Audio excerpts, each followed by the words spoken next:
Good morning and welcome to my patio.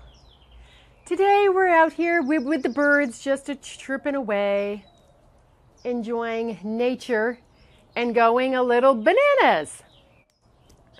Today I'm going to be talking about growing a string of bananas outdoors.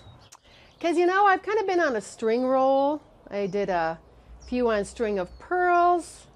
I did the string of hearts. I did the string of fish hooks. So now it's time for a string of bananas. So stick around to find out how you care for this fascinating succulent outdoors.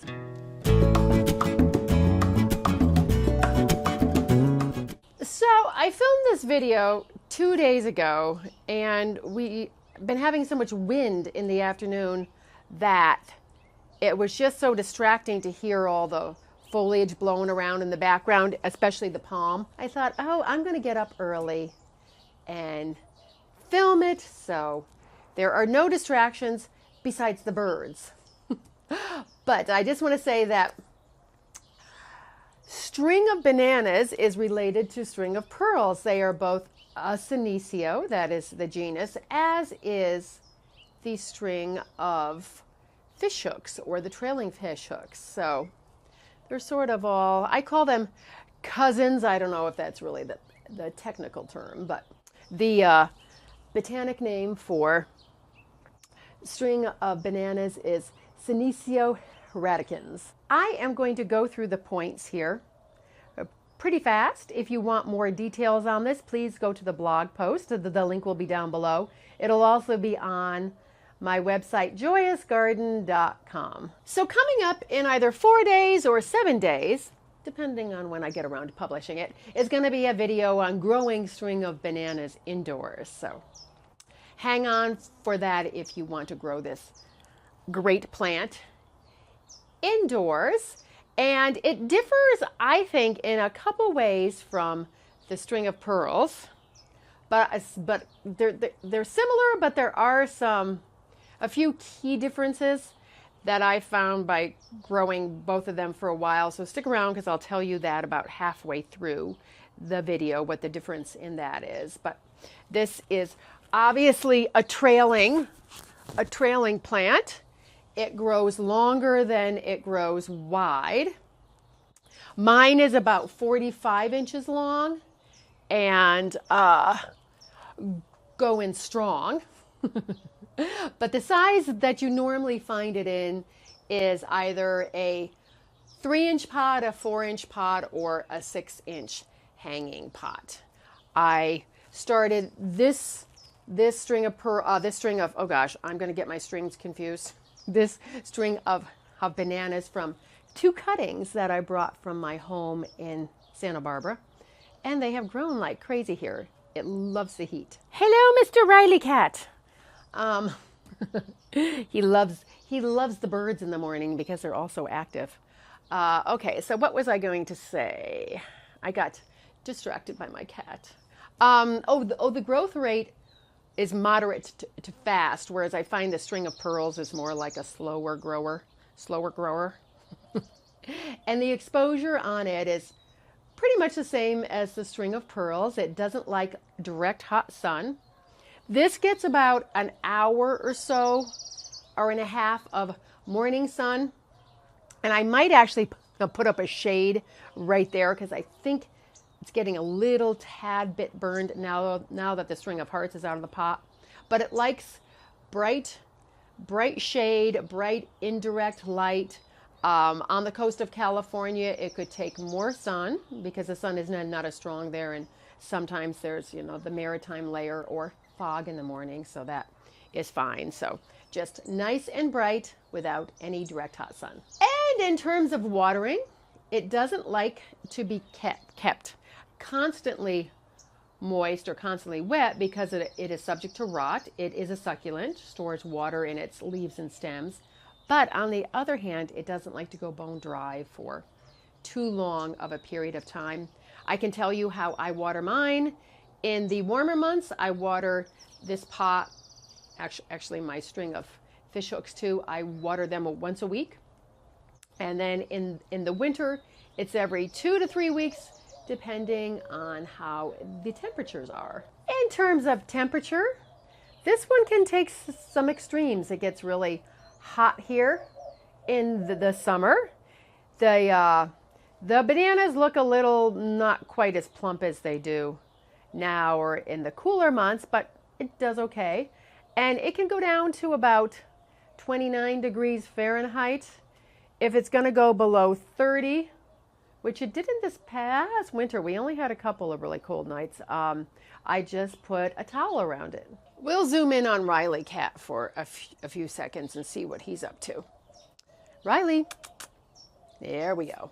Say hello. His tail goes constantly. Uh-oh.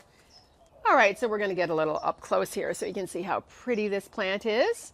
And there are those leaves that are shaped like bananas right there. All right, so what do I want to talk about? Oh, fertilizer. I don't fertilize my succulents. I just give them worm compost and compost in the spring. That's how I feed them.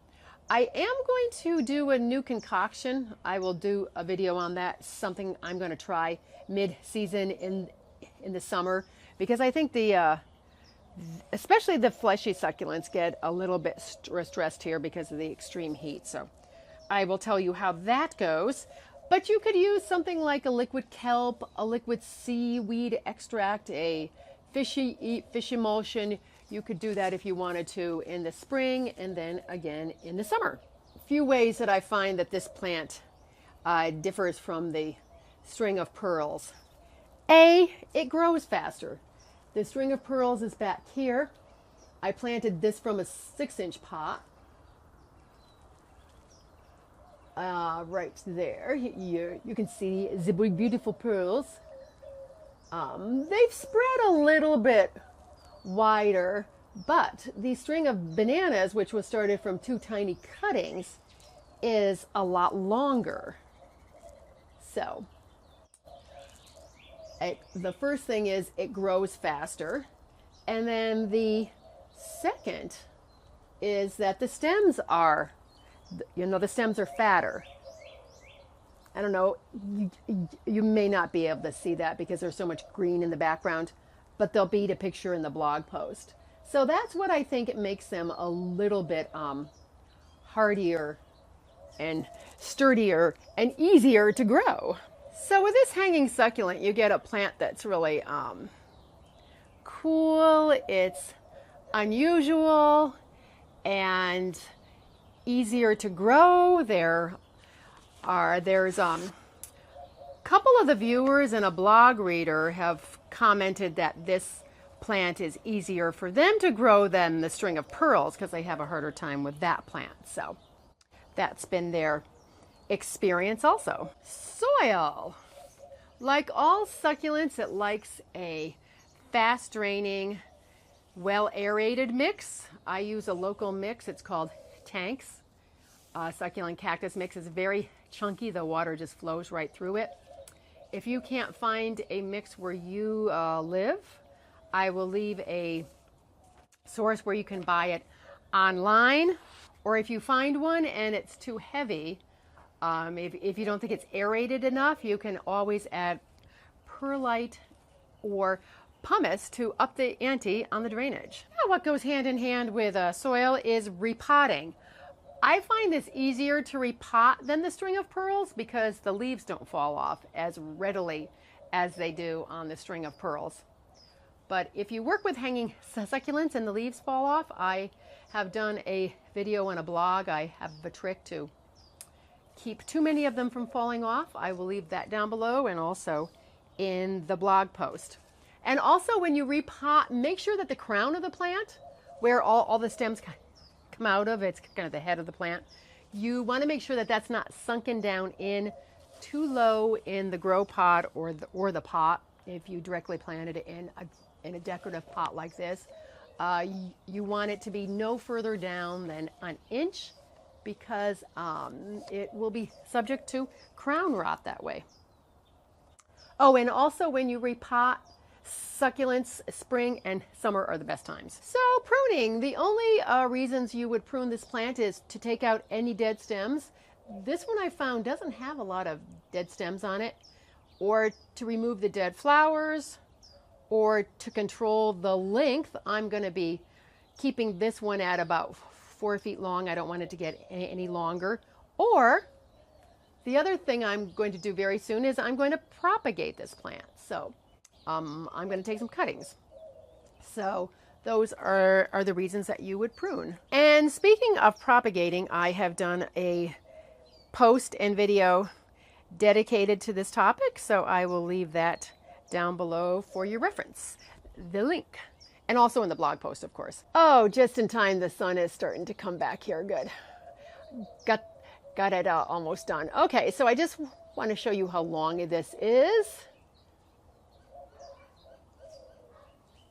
Right down to there. So I might let it get a couple inches longer and keep it right there. Oh, and there's that big old ponytail palm in the background. Pests. Mine have never gotten any pests. I grew it outdoors and indoors in Santa Barbara. It didn't get anything, and I've had it growing out here for almost 2 years now. And they've been pest-free, but I have read that they can be subject to mealybugs and aphids, and I've done posts and videos on both of those pests. So you can identify them, and you can also control them. Again, the links will be down below and in the blog post. Now we're going on to the subject of pets, like cats and dogs, and if this plant is toxic to them. I couldn't find anything specific on it. I referred to the ASPCA website for that, but I couldn't find anything specific. But because it is so closely related to the string of pearls, and that is considered to be toxic in some way to pets, I would keep this out of harm's way if your pets tend to chew on plants. My cats don't. They leave my plants alone. But this one is not as much of a worry because you can hang it, or you can put it up on a shelf and it can trail down. So it should be out of their way anyway. And flowers. Oh, yes, it does. As you can see, I left a couple of the dead flowers on just so you could see. Just so you can see some dead flowers. And they arise from these long sort of curved stems that go upward, and they are a white, sort of like a fuzzy flower. They started blooming. The string of pearls started blooming a little bit sooner. That one started the end of January. This one started sometime in February. And it just stopped its bloom. So it's got a pretty long bloom period. And of course, to bloom, it needs that nice bright light. And the one place where the string of pearls really, or the one category where the string of pearls really stands out, is that the flowers on the string of pearls are highly fragrant. Oh, they smell so good. These, I was trying to get a smell out of them, but I didn't. Maybe they have it, but the string of pearls was just so overpowering. But I didn't find these to be nearly as fragrant as the string of pearls. So I currently live in Tucson, Arizona, and this stays outside all year long. But if you live in a colder climate and you want to bring your string of bananas outdoors for the warmer months, it would appreciate that. Just shelter it from any direct hot sun because it'll burn. And also, if you're in a climate that gets a lot of rain in the summer, you might want to put it under a covered porch, on your screened porch, under an overhang, because you don't want it to get too much water. And before you bring it in the house for the colder months, be sure to give it a good showering off in case there are any bugs that are going to travel inside your house. You want to get rid of them before the plant comes in. All right, so that is it on the string of bananas. It's a fabulous plant. I love it. It's a little harder to find, I think, than the string of pearls. Just a little bit. I see the string of pearls a lot of places where it's a string of bananas. Not quite as much, but it's a great plant. So as I said, coming up is string of bananas indoors, and I actually have a couple more string of pearls videos coming at some point soon. So keep your eyes open for those. I'm also going to do a couple of videos. I'm looking at my burro's tail sedum. I'm going to do a couple of things on those. You know, I just have so many things I want to do videos and post about. I'm never ever going to get them all done. So I hope you have found this video to be helpful and that it might spark your interest in going out and getting a string of bananas of your own. It's really an easy plant. And I thank you for all your likes and your subscribes. I really appreciate them. As I just said, I have a lot more videos coming your way, so stay tuned for those. Now let's get out in the garden. Oh, it's so pretty. Butterflies flying around, hummingbirds. Okay, back to the video, and make our worlds a more beautiful place. I thank you so much for watching as always, and I'll catch you in your next video. And now it's time for me to go have my morning tea so I can finally wake up. All right. I'll be talking to you soon. Bye. All right. It's time for Riley to say goodbye. Bye. Thanks for watching.